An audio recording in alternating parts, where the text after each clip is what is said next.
vì em đá vậy đấy testing nồi dây vòng ôn gật mơ chẳng á nồi tútแต่thực thiếp rồi mà nồi này ơi bò này à rồi bò này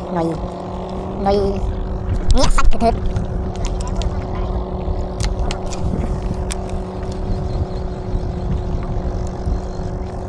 này ra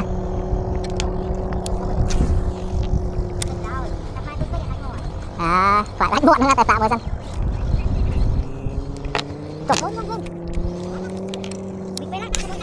coi cục bắt đỏ ha đó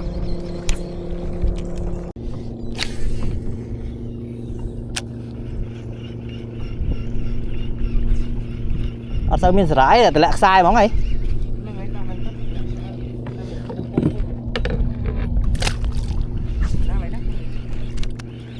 ui trầu lên mi cái đa còn thà cho